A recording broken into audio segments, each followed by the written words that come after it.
Welcome to Season 2 of the Making Bank podcast, where we continue our exploration of South Florida's entrepreneurial landscape with host Keith Costello, co-founder and CEO of Relocating Bank.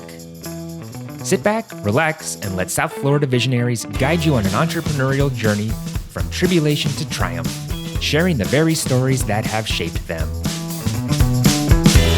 John Prince, welcome to Relocating Bank's Making Bank podcast. Yeah, thank you. It's an honor to be here. We appreciate you taking some time and sharing your experiences and your stories to help other entrepreneurs who are out there, learning from our podcast. It's part of the content that we try to put out to help business owners here in South Florida or anywhere that they're getting this podcast. So usually what I like to do is kind of start from family roots and, tell us about your family, where you grew up. Yeah, so I grew up in Maine. I was in a single mom. She raised by a single mom. Father wasn't there really. So you could say we're poor, right? So I was that kid that would do any job around the neighborhood. I mowed everybody's lawns. I delivered their newspaper. I painted their fence. And then, one of the funny stories I like to tell people is I would make flyers for my mowing business and put it in the newspaper. So when I delivered the newspaper. Oh, you were delivering papers? I was delivering the newspaper. And then you put your own flyers? I put my own flyer in there, delivered the newspaper. Wow. And then so I got all this lawn mowing business or shoveling or whatever the season was. And so I was that kid, right? I was just working hard. I was just had a fire in my belly to get out of our current state and be able to buy those cool Nike sneakers that all the other kids had. And so, yeah, that was my drive that kept me going to where I am today. Yeah. And I hear that from a lot of our guests, it's interesting. So it always makes me think like I'm treating my kids way too good, right? Yeah, I know. I feel the same. Yeah. But, yeah. I think just to take a little detour here, but you think about that and your parents and my parents, they couldn't do it. It wasn't like they weren't doing it, right? Yeah. And we're all in a different position. So you want to help your children, and your mom wanted, would have done anything for you, I'm sure, but didn't have the capacity. So It's a different thing. But I hope our children are going to be fine in spite of that. So. Yeah, I think you want to create children that are just good people, kind, no matter what their material possessions are. And I don't think your surroundings, your exterior possessions should dictate what kind of person you are, right? Like you should be a good person and kind no matter what. And that's what we try to teach our kids. So, wow. Oh, that's a great way to teach them. So you're growing up there in Maine. You're, obviously very entrepreneurial, hardworking, all these good things. And what happened from as you grew up, went to high school and went on to college? Tell us about that journey. So I was actually a commercial fisherman in my final years of high school. Oh, cool. And what was cool about that was I made a lot of money. And in one summer I made $15,000. Another summer was like $20,000. And I used that to pay for tuition at Northeastern University. I got some grants. So put myself through Northeastern, which is computer science and math degree with a sub area in business. Did you, when you were in high school, did you do well? Did you have good grades? Yeah, I did. I was very, I guess, shy and lacking confidence, but I was very good academically. I could always focus and learn well. Mm-hmm. So I've carried that into my career today, where I have a belief that I can learn anything, and maybe I'm wrong about that, but at least I have that belief where I attack a topic and I try to learn everything about it. I listen to all the podcasts, read all the books, And so I think it's important to be really good at one skill. In my case, it was computer science and software. But I put a lot of time into a lot of other things, into business, marketing, emotional intelligence, relationships. All of this is important and comes together to create, skills that you can be highly successful with. That's great advice. So you're focused on, you got that one main skill. Yeah. But you're curious about all these other things and I think learning. When I look around, some of the greatest entrepreneurs I see, they are exceptional at one thing. They are masters. But they're also really curious about everything else. They're also knowledgeable and very good at a lot. So, it's the things I was saying. They understand. In my industry, like, I have to understand graphic design. I have to understand marketing. I have to understand sales. In the internet world, like, you have to be good at all of it. If you're bad at one thing, there's a competitor who's better right next door. Right. And so, that's interesting from a standpoint of you're exceptional in one thing and you're curious about these other things. But then when you're building a business, as you have done, you need to find people, right, who are exceptional at those other things, right? Yeah. And tell us how you went about doing that with, I guess, can we back up and just say you met Tim, right? I mean, so there's somebody who was your partner. We both finished college around the same time. Tim was Cornell Hotel School, right? I was computer science at Northeastern. We both coincidentally moved to Southern California and in the San Diego, LA area. And that's where you met? Yeah, so we met there. My high school friend was his roommate in college, and we had both moved out there, so they connected us. Oh, wow. And we immediately could sense the entrepreneurial, ambitious energy in each other. And so we kept in close contact, and we knew we were going to do something pretty much right away. And you were working at IBM then? I was at Capital One. Oh, Capital One. I was a software engineer there. Before that was IBM. So I had already gotten good working experience at Northeastern. If people don't know, it's a great school where you work 2 full years while you're at college. Wow. So I graduated, my resume was already stacked. I had great companies on there with real working experience. Wow. So it was a good jump start, and I was ready to hit it. I knew how to build enterprise websites, and Tim similarly came from a long line of hospitality. His family owned hotels. His mother owned a travel company. So he had that in his DNA. Okay. So you combine the two of us and you get Hotel Planner, which is, for those that don't know, Hotel Planner will do about $1 billion of hotel bookings this year. Wow.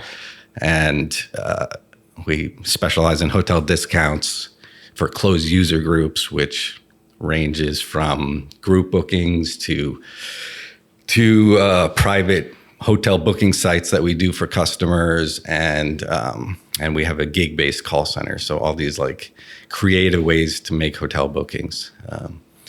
So I mean, if I went on there, I was on your website today, could I just go on there and and get a discount on a hotel potentially wherever I'm going? Yeah. Cool. In our industry, the general public is supposed to be at rate parity, they call it. So everybody has the same price. So what we've created is these closed user groups where we can, if you're behind a login or part of a group event, we can give you bigger discounts. And you do that because you're creating a group, I guess, right? Yeah, we're finding groups and creating them. We're doing lots of different solutions to create that private environment.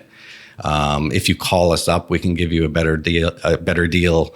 So all these things, that's how we can give you discounts. So that's really smart, because I notice, because I'm involved with the Florida Bankers Association, for instance, right? And I notice how the Ritz with the Florida Bankers, price is $300 less than if I go. Yeah, right? Exactly. And that's the name of the game in our industry. Wow. Yeah. Okay, interesting. Yeah. So I've got to start using that more. Yeah. We have a new brand we called Hotel Buyers Club. So think Costco for hotel booking, where you pay a small membership fee and we sell you the hotel room at wholesale. Oh, wow. So I recommend that for anyone who travels a lot. Yeah. And what is that called? Hotel Buyers Club. Hotelbuyersclub.com. That works too. Yeah. Okay. It's hotelbuyers.club, but either one will work. Yeah. Okay. Cool.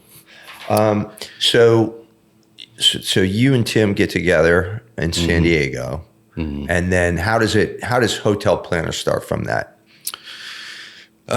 We saw an opportunity in the group booking space. This is 2003. So where's he working then? Tim is working as mom's travel company. It's a tour operator. So they tour you around Grand Canyon, things like that. And so they do a lot of group bookings. We are thinking, okay, there's no one really doing it online. So think like you're booking a wedding block or a business meeting or a tour. Like there's nowhere to get a block of rooms. This is actually a $40 billion a year business. 1 in 3 hotel rooms is booked in a group block. But the internet had zero solutions for it. Wow. Expedia, Priceline, Orbitz, all those guys were blowing up on the individual booking, but group had no solution. So we're like, we can do this. So we each put in $5,000, started the entity, got our virtual phone line, worked out of our apartment. And it was kind of that classic internet startup. We're both crashing on the couch. Our cell phones are blowing up with customer service calls. And fortunately for us, Google AdWords had just launched. So it wasn't that popular. You could buy keywords for like 10 cents. So we're buying, these group leads on Google and some other places, which was creating the demand. And then we could go to the hotels and say, hey, look, I got 50 rooms here. Do you want to book that? And then we'd lure them in and they would create an account with us. And then they could manage the group from then on out with their account. Wow. So we just did rinse, repeat over and over again in all the cities around the country until we had a platform where demand was coming in for groups. Hotels were bidding on it and competing for it in an auction. And then we got a referral fee anytime we referred a group over. So that was kind of the original genesis of the company. And so when you guys started, were you in San Diego still? Yep. Started in San Diego. Yep. Did you quit your jobs or did you keep your jobs? Or So yeah, we had no money. So we maxed out a credit card for like 30 grand. That was our startup capital. I was a software engineer, so I did some contract work for probably the first 2 years. To just keep some money just coming to keep in? some money coming in. And then we did take a family round. A family member gave us $125K, I believe. We later bought them out and paid them a nice multiple. But that was how we got off. Wow. And we actually to this day have been bootstrapped still. Yeah. Never raised outside. Never any bank debt? We did leverage lines of credit based on our receivables. Yeah. Yeah. But we never. But that was later down the road, probably. Yeah. Yeah. Yeah. But we've never taken out like a big debt line or anything like that. So we've taken our profits, rolled it back in. Now you go down that road, it takes longer. So you have to make the money, then reinvest it. So 20 years later, we're doing $1 billion of sales. It takes 20 years. Now, if we had raised money, maybe we would have gotten there faster, right? But you wouldn't own as much. We wouldn't own as much. A lot of people in our industry, I've seen them, they did that route, had major exits, but by the time they exited, they were down to like 5 to 7%. And they're employees at that point. We didn't want that. We wanted to keep control. And these PE deals, VC deals, you look at them and you're saying, well, they value a company at 10 million and in exchange for 30%, right? That seems like, what you assume when you see these press releases. No, it's not like that at all. It's actually, they load it up with all these terms, which is basically de-risking them. So they say, yeah, I'll give you $10 million, but I get my money out first. They get all these special conditions that de-risk their position. So they've got it down to a science. And I bring this up because you see a lot of entrepreneurs and they're just so focused on fundraising instead of just building their business to make profit and fund themselves and be confident in yourself that you can do it. And then you end up, you raise one round. Now you have to do another round. You have to do another round. Some businesses you have to do that, but if you can't do it, I would recommend just grinding it out, and you have much more control, and you end up with all the equity. So, which in the case of obviously a business like yours, I mean, a lot of value created. There, right? Yeah. And to your point, if you do bring in the private equity or VC, you're giving up a tremendous amount of value to. That's very interesting. That's really, I think, we haven't had anybody on yet who talked about that. So I think for a lot of people who are saying, faced with those same challenges, I think that's great advice to try to just bootstrap it. You did a little friends and family. You bought them back out. The friendly way to bring in some money. Yeah. But for a lot of businesses, banking is different, obviously, because we need tremendous amount of capital. Yeah. So we had to go out, we had to raise money. Yeah. And we sometimes always have to. Yeah. There's some capital intensive businesses, but software development, oh my God, you couldn't have a better non-capital intensive business. Right. Just, but I think also a lot of what I've seen, with some tech companies, it almost seems like they get so wrapped up in raising money that there is no, and one comes to mind in our business, N26, which is basically a non-bank, fintech, but basically they're taking deposits. They have a bank that they use. Right. They've said, profit is not a core metric for us, and I'm like, eventually it's going to be, maybe not today, as long as you can keep raising money at a higher round each time. But, you've seen that. I think those days have probably passed. Right. They'll be back probably again. It's cycles, right? Yeah, there are cycles. Yeah. But I think ultimately, unless that's the route you want to go, which is just to be a continual fundraiser and, you keep escalating your stake that way. And you're lucky enough to go public, which is what eventually you hope happens, right, in that situation. But how about you guys? Have you ever thought about going public? So we were kind of caught up in the SPAC craze. Okay. You can see we have some articles out there about it, but we got some offers from SPACs when it was hot, and the deal made a lot of sense at the time. Mm-hmm. We did file with the SEC and announced, and what happened was we announced around August, and by December the market had fallen out. Mm-hmm. And this is just recently. This is 2021. So we fortunately were able to back out of that deal before it was too late. Yeah. If you follow some of the SPACs that did go out, now they're trading at like $1. Right. So it's unfortunate. We dodged a bullet on that one. Good for you. We do have ambitions to go public, more of a traditional route. Mm-hmm. So we're, thinking about that now, laying some groundwork for that. But, right now the market's not a good time to do it. But we'll wait for that right moment. Yeah, it'll come back for sure. Yeah. Although, technology's starting to come back now. Really. Yeah. The multiples are still really low. Mm-hmm. We're in that cycle where it's all about, as much profit as possible. And fortunately, we're profitable and all that, and we're growing quickly.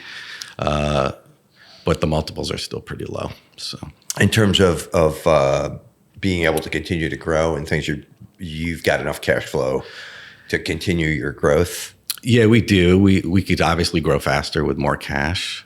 So we are looking at those options that are not these kind of PE deals that tend to be loaded up with unfair risk balance.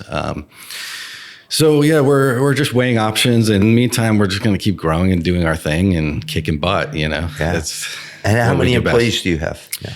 So we're anywhere from like 1,000 to 1,500 employees. Most of those being customer service or sales roles over the phone. We have about 125 people that would be in that other categories. It would be the finance team, tech team, those type of roles. Sure. Yeah. And for you and Tim, I hear about like great partnerships, and you look at Warren Buffett, Charlie Munger, right? There's probably, you look at that, what those two have done, and I've heard the term really shared values but complementary skills, right? Absolutely. And so talk about that a little bit. I got chills when you said that, because I'm like, that just nails it for us. We have very similar values in life. Good. I like to think of ourselves as good family men, have strong families that are supporting us, and we're both faith-based, and we do what's right. We treat people right. We've never been sued.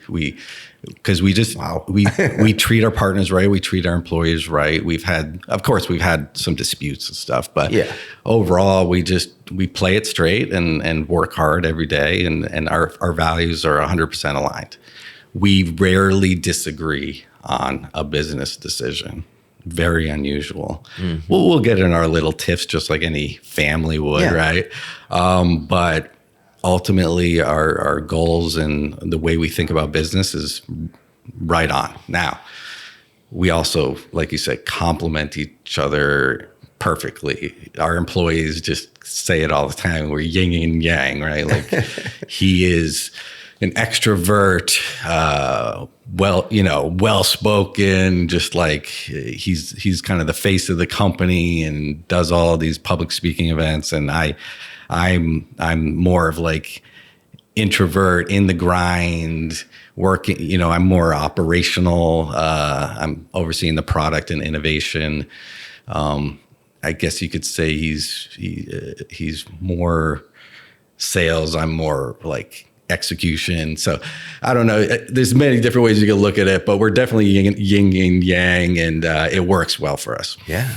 Yeah. Well, I would say, just thinking about our own business, that we have that same, dynamic here as well, with Corey, who's, one of our co-founders. I think Drew and I are both kind of on the other side. We're sales oriented, and Corey's just like you, operations, technology, keeps the wheels running, keeps everything going for us. So, how did you end up here? You guys were in San Diego. Yeah. So we noticed that there's a lot of things about California we didn't like. The employees were very kind of casual about work. They just wanted to surf all day, frankly. and that was conflict with the way we wanted to run the business, like hard and fast, right? We also were expanding internationally. So taking calls from California for people in Europe or Asia is difficult because of the time zone. That was one reason. The taxes, obviously, it felt like every month I would get a form from California, and it was like a survey about random stuff about the business. And the whole time you're filling it out, you're thinking, they're just trying to figure out how to tax me more. So you're trying to answer it in a way that like gets you out of the tax, right? So it's just, and then when you run a business in California, people don't think about it this way, but you have a shareholder by the name of California, and they own roughly 11% of your business. Yeah. Because when you go to sell it, that's what they get. Right. So for all these reasons, we're like, it was actually my bachelor party. I was just getting married, and we're in Fort Lauderdale on a fishing trip. We were out fishing. I had all my buddies out there, 20 of us, and Tim and I were just chatting. And he said something along the lines of, if we lived here, he's like, you could have like triple the size of your house. our wives wouldn't even have to work because we would save 11% on our income. And if we ever do a liquidation event to the company, then we would own 11% more of the company. And we're like, whoa, wow. And meanwhile, you're looking around and it's absolutely gorgeous, right? There's palm trees and it's just beautiful here. So next thing you know, we're planning to move our families and our employees that wanted to come. We were trying to create packages for them to move over. Some came, some didn't. And the ones that stayed, we just left them in an office, and over time it dwindled down to like no one. And eventually moved to mostly a remote staff, but West Palm Beach became our home. We loved the business community of Palm Beach was strong because there's a lot of power players in Palm Beach, and we like that about it. As an international airport, you can get around where you need to go. And it had a nice family atmosphere. We were both starting new families, and Palm Beach has a lot to offer for families. Sure. So, well, that's great. And what year was that you came? That was 2010. 2010. So we were like, what would say, 10 years ahead of the curve. Yeah, right. Because now everybody's caught on. Right. COVID really accelerated that. Right. Particularly from New York, but a lot of people from too. California. Yeah, for sure. Interesting. So with, in terms of advice, and you've already given some great advice, but I guess for somebody who's listening, who might be thinking about doing the same thing you did, any advice as to how to go about doing that, or lessons learned type of thing? Yeah, it's such a big topic. It's like I feel like there's so many aspects of it, and I hate to give general slogans because then it's like, well, how do you really put that into action? So on a broad level, I would say, like I said before, you got to master something, be amazing at it. Learn. There's so much free information out there now. There's no excuse. Like there's great podcasts, there's books. There's just so much free information. You almost don't even need college anymore because it's out there. Right. You know, are you going to absorb it, or are you going to sit there and watch Netflix or watch the NBA basketball game? Right. Business is a war zone. That's the way I think about it. It's a war zone every day. If you're not prepared, like mentally, physically, emotionally, you're going to get your ass kicked. At least in my business, in the internet space, and particularly hotel travel, which is the largest online business behind porn. It's travel, right? So you have these billion-dollar players that are powerful and efficient. And so for us to succeed, we have to be on top of our game. And the reason I bring this up is because I think this applies to any business. There's always going to be a guy down the road that's willing to do the extra. And if you're not going to, you're just going to get your ass kicked over time. So my advice is, in the beginning, there's different phases, right? In the early phases, I would recommend being a workaholic. I know it sounds crazy, right?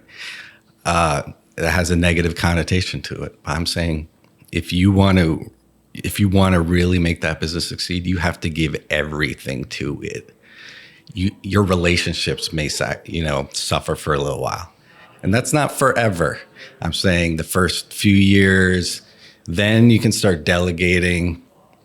Maybe you start working on yourself again. Then you have time to exercise again. But in the beginning, you got to be all in. You heard me say we maxed out credit cards. Right. We put every dollar in. And that's because we believed in ourselves that much. And that's what it takes to get it off the ground.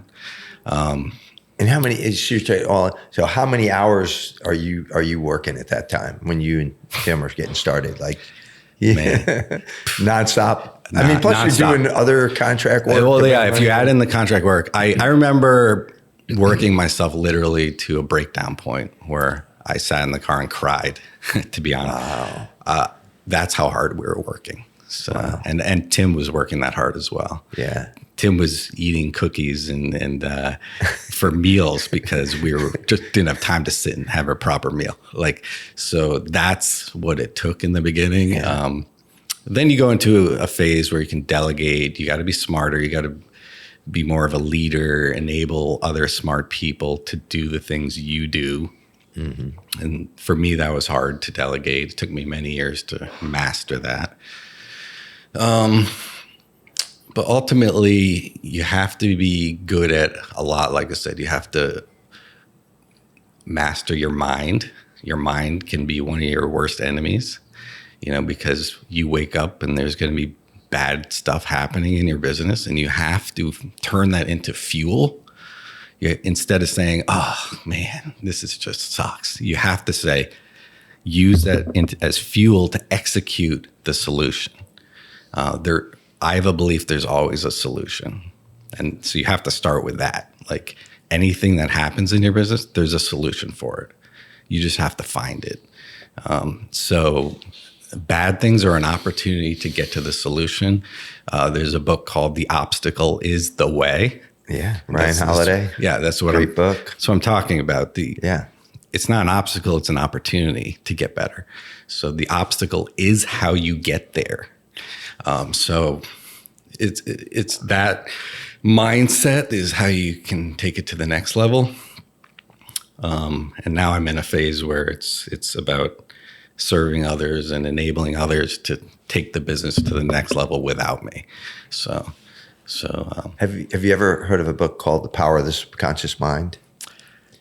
it sounds It's very by familiar. Joseph Murphy. It's like the vintage of like Think and Grow Rich. Like it's an older book. I mean, it's probably written in the 30s or something, but same concept of what you're talking about here, which is, just the power of your mind and how figuring things out and that all those things that happen are opportunities, right? Yeah. And not to go all over but Jocko Willink is another guy who I admire because of his discipline. And one of the things he says is, if something bad happens, I always say, great. Yeah. That's the way. And if you turn that around and you approach problems like that, because when you look at it like that, there always is an opportunity there. Yeah. Right? It's just sometimes we're like, oh no. And you go the other way, which is, start feeling sorry for yourself and like things are over. Right. It's a defeatist attitude. But those are great. I can give you a real world example. Sure. Of that. Yeah. So Love that. COVID, March 15th-ish, we wake up and 80 or 90% of our booking volume is gone. Yeah. We have hundreds of employees, expenses up the yin yang, and there's zero revenue coming in. Wow. So that was probably the most stress I've ever felt. Like I felt it in my body. It was like I drank 10 cups of coffee and you have that jittery stress feeling. I had never experienced that before. I was like, wow, everything we built could crumble here. So the key to that though was we converted that quickly into, okay, what are we going to do next? Mm-hmm. We converted that energy into fuel for the next pivot. And I won't bore you with the whole thing, but we pivoted into a gig-based call center, which is like, think Uber driver for anyone can sign up and be a reservationist, and you get paid per reservation you make. It was a game changer for the company because it just reduced your expenses. It reduced our expenses, but it's also we're disrupting the call center space in travel with this. It's the biggest thing we've ever done, and it came out of the lowest point. Wow. So it's because we channeled that energy into something that was kind of working, and we had to, out of survival, make it bigger. And it turned into being the greatest thing we'll probably ever do. And so now you continue with that same model. Right. That's super interesting. Mm-hmm. So have you, is there a mentor or somebody, as you were building the company that you went to for advice?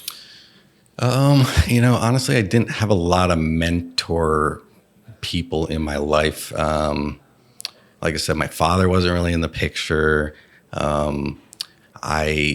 My mentors ended up being like guys like Tony Robbins, right? I soaked up all his stuff at a young age. Jim Rohn was the predecessor of Tony Robbins. I love his stuff. I still go back to it, and I soaked up his stuff. Lately, I've been soaking up Joe Dispenza, which these guys, to me, they're my mentors.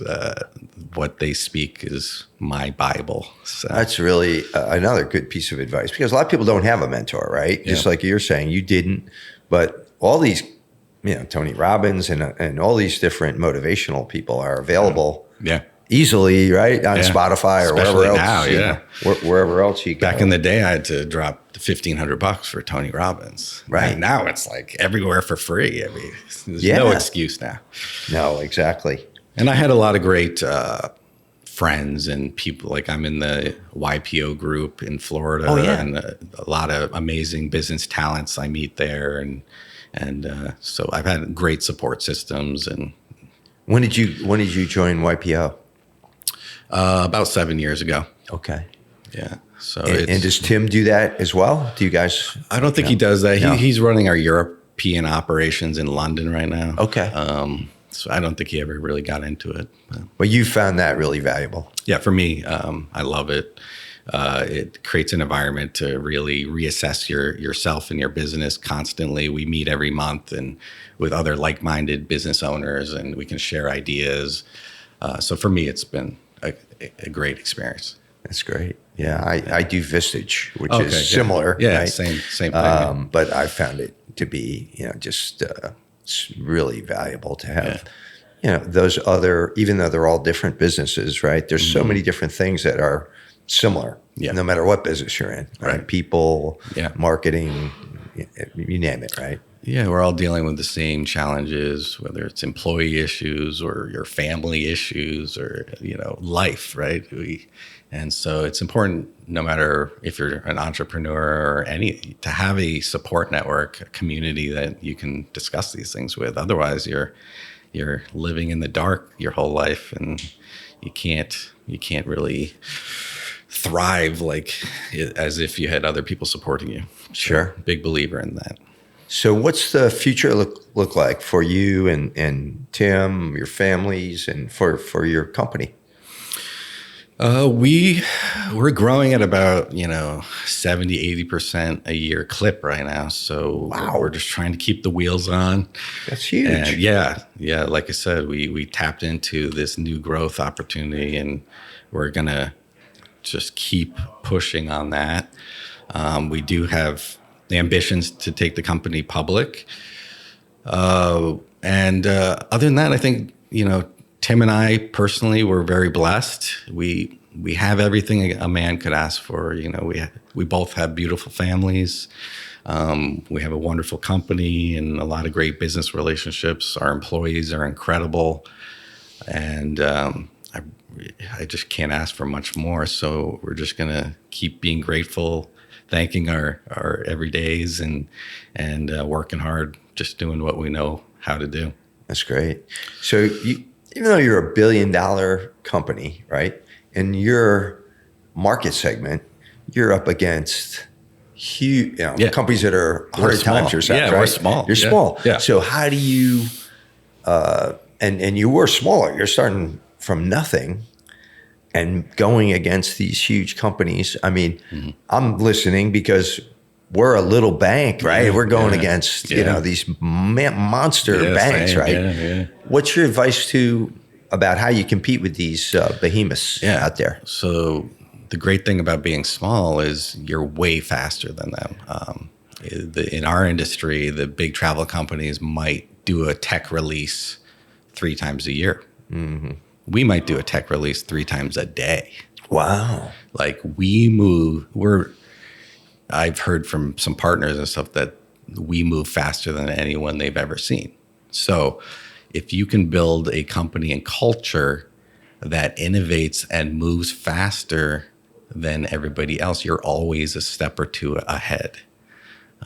So it's not necessarily a disadvantage. If you're big, remember, you have so many things to worry. When you change something or you innovate, has to go through all these different departments to approve it, and legal compliance, and all these. It takes them months, maybe years, to develop something.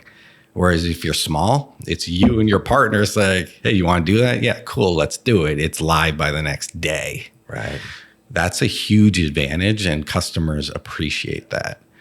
So that is how it's the nature of any business. Like, it's this cycle. Big companies get too big. The little companies come in, innovate faster than they can, and the big guys get replaced. It happens over and over Innovator's again. Dilemma, right? Famous, another famous book. Yeah. So again, you have to look at it as an opportunity. Bank of America, those Chase Bank. We work with all of them, so I'm not bad about it. Your locality should be able to kick their butt in innovation and service and features. Well, we'd like to think that we're on our way to doing that, and that's exactly what we tell people when we talk. And you're an investor, so you must have bought into that. Absolutely. And we appreciate it. Well, I was buying into the team. Absolutely. I believe it's always the people that drive it. So so that's interesting. That's how I look at it. Like, if when I've done some private investing, just like you did, that's always how I look at it, right? You have to, because you're never going to know all the stuff, and right. It's that team, it's those people. Can they execute? And do they have that fire? Yeah. So, any last advice before we go to what we call the lightning round? No, I think I got most of it. Yeah. It's been great advice. So we'll go to the lightning round now. It's just quick answers to a few questions. So we'll start off with favorite book. Favorite book. Man, there's a lot. Lately, I've been into Joe Dispenza. He's really changed my life. His book was, it's not going to come to me, but it's all about mind consciousness and then just mastering your mindset. The Jim Rohn Power of Ambition is kind of my entrepreneurial Bible. So I go back to that one and re-listen to it a lot. I'm not familiar with Joe Dispenza, so I'm going to check that out. Yeah. How about a song from like your early days that like you think about or you that gets remember? Me pumped up or something? Yeah, like your theme song. So every morning I do cryotherapy. For those of you who don't know, it's you go in a big freezer chamber. Cool. And it kind of reduces inflammation and gives you energy. So everyone puts music on that pumps them up in there because you're basically freezing to death in there. So you need something to pump you up. So my song is every day I do 50 Cent in the Club. And I don't know what it is. Something about picturing him with his diamond grill in his mouth and just trying to just go get it, right? And sure. It gets me pumped up, yeah. So that's something we got to do, Ryan, is put together like a playlist with all these songs that we've gotten. It'd be super interesting. So what is the best piece of advice you ever got? Someone told me everything affects everything. And the way I interpret that is you have these pillars in life. So, business, family, which would be your relationships, your emotional state, right? So if you want the best in business, you have to have everything else working. Like if my marriage is in shambles, my business is going to suffer inevitably because my mind is clogged up with, those other problems in my relationship. So you have to get your relationships in order so that your mind is clear to focus on the business and the innovation, right? Likewise, if your business is struggling or isn't the way you want it to be, that's going to affect everything else, your relationships and vice versa. So everything affects everything. You have to have your health in order. And it took me, a decade to figure that out. The doctor telling me I had early stage heart disease because of all the stress I was putting on myself. Yeah. But I turned it around and now I have perfect blood work. And, so if your health isn't in order, you can't be efficient and execute in business, and you can't be a great husband and father at home. So it just everything affects everything. The beautiful thing is if you get them all working in synchronicity, they grow exponentially, all of them. Wow. So the path to greatness, I believe, is mastering all of them. And that's what I try to spend my time doing. But to go back to your earlier comment, when you first start out, it's hard to do, right? You got to put all your eggs in that one basket. Right? Yeah. And it's easy to say now, 20 years later, all this stuff. I didn't know this then. I was just a young, ambitious buck. And at that point, it was just about executing. And like I said, just doing the grind. And I think that's part of the path. And I there's nothing wrong with that. Who is someone living or dead that you would like to have dinner with? I think it would be Joe Dispenza right now. Living, yeah. I just think his perspective on everything is pretty remarkable, and I'd love to pick his brain more. And so, I also, like I said, Tony Robbins, huge fan. Never met him, but hopefully someday. There's a guy in a podcast I follow, Ed Milet. Have you ever heard of that? Yeah, I got his book also. Yeah, big fan of Ed Milet. So all those guys, I would be ecstatic to spend time with. Yeah. Cool. Is it Breaking the Habit of Being Yourself? Yes. That's the one? Yeah. Okay. Yeah. Cool. Yeah. How about favorite movie? Easily The Matrix. So, being that kind of tech guy at my core, when that movie came out, and I was like, wow, this whole experience could be a virtual reality. That just blew my mind. So still love that movie. Yeah. I think it was way ahead of its time. Yeah. Yeah. Okay, this can only be a one-word answer. Okay. You have to choose one or the other. AI, are you optimistic or scared? Optimistic. Good. Nice to hear. With a guy who understands computer science, happy to hear that. But I'm sure you could talk about a half an hour about that. So that's why I said one word. Yeah, I won't bore you with that. What's a fear you've overcome?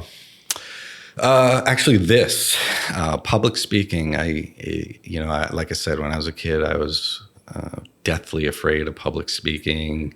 I remember the teacher threw me up there to do a weather report in front of the class, and I froze. I'm not naturally comfortable public speaking, but it's something I've overcome and I can do now. So, wow, right? This has been amazing I today. appreciate that. I mean, appreciate that. Yeah, I mean, really wonderful advice. So you talked about health. What do? You talked about the cryo chamber. What else do you do to stay healthy, or other things that you're doing? Maybe hobbies. Both mentally and physically, right? Yeah, so I do a lot. I meditate 3 times a week. I do the float tank twice a week. What is the float tank? You go in a chamber has 2 feet of salt water, so you float effortlessly. You can close the lid down, and you're in pitch black. So it turns off all your senses. So it's just you floating in blackness, and you can meditate in there, but it relaxes your whole body. How long do you stay in there? An hour. Wow. And then I want to check that out. So it turns off all the noise in your life, and then you can really hone in on kind of big picture things you want to achieve or solve in your life. And it just, all that noise goes away in there.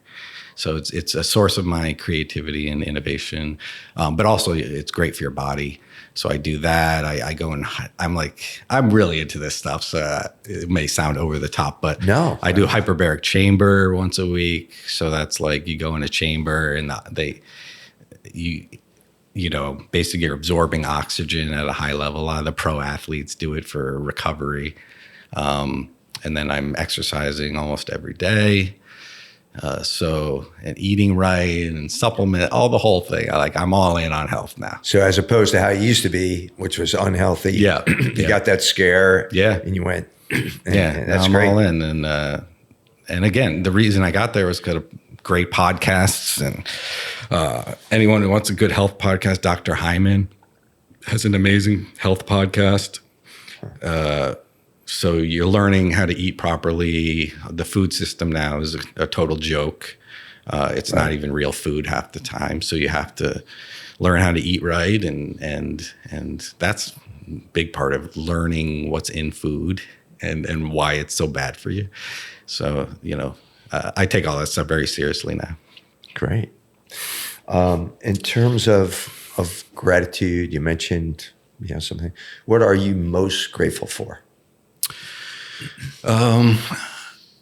At the moment, thinking back, I'm most grateful for my wife. She gave up, you heard my story. She gave up her career to move out to Florida and support me with the company. And she's always kind of had my back as we built the company, believed in me.